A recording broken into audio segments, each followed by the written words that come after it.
Sanibonani guys, igama ngiqobile niphathela amazwi la eNimbanga ngomhla ka-25 September.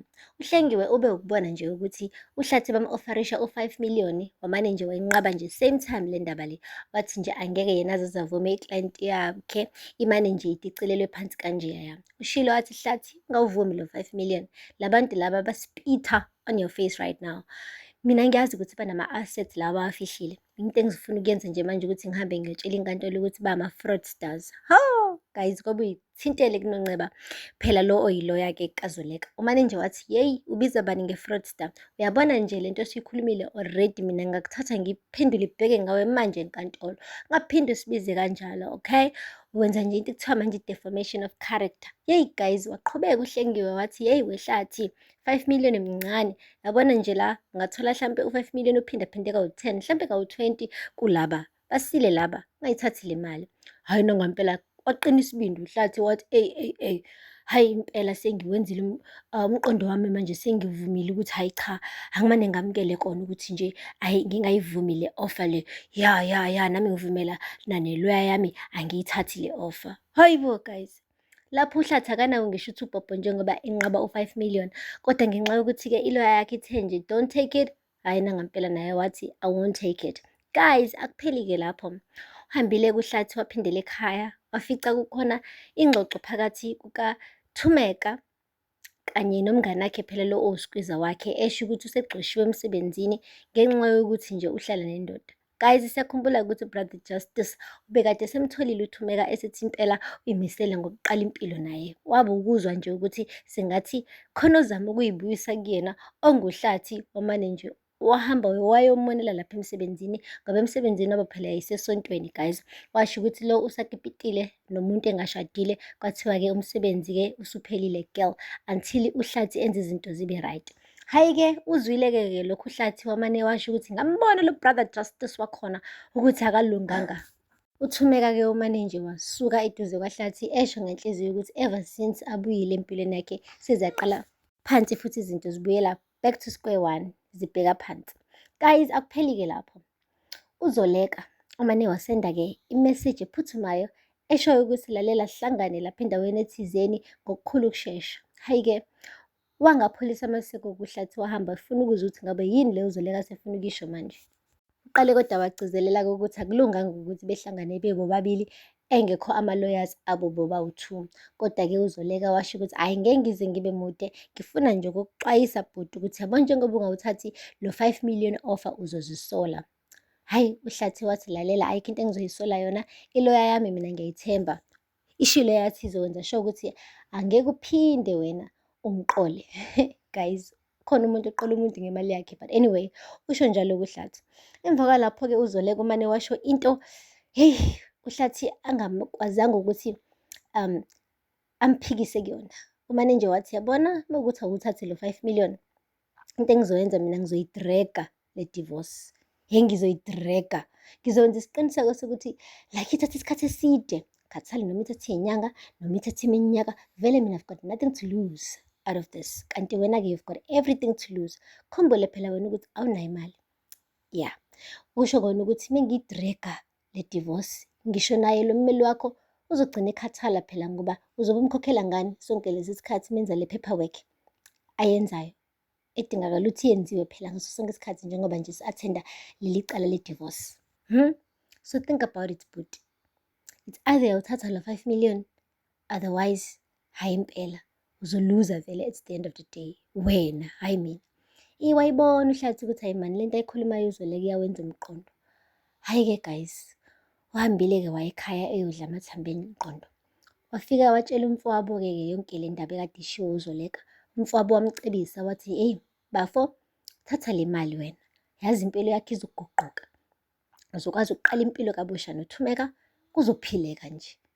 Ngoba uyasho ukuthi ngampela uZoleka usifuna ukuthi enze izinto zihambe slow ngenxa nje yokuthi nje ugcina uhlulekile udikibele. Thatha wona lo 5 million lo aku-ofarisha wona.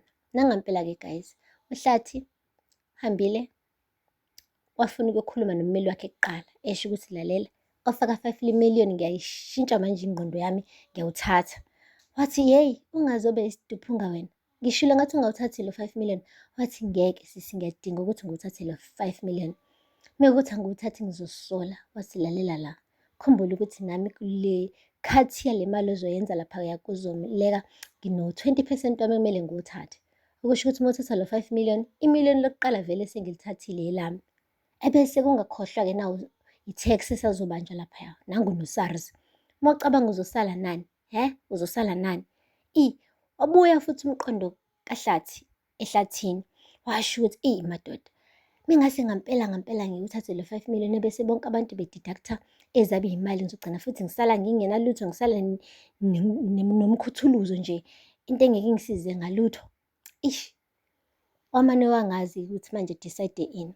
Kodwa-ke ekugcineni umfonelile uZoleka, washo ukuthi kumele behlangane. Hhayi impela-ke bathe sebehlangana-ke washo ukuthi hhayi, you were right. Impela kumele ngiyithathe le offer ka-5 million, sengizokutshela ukuthi ngizowuthatha u-5 million.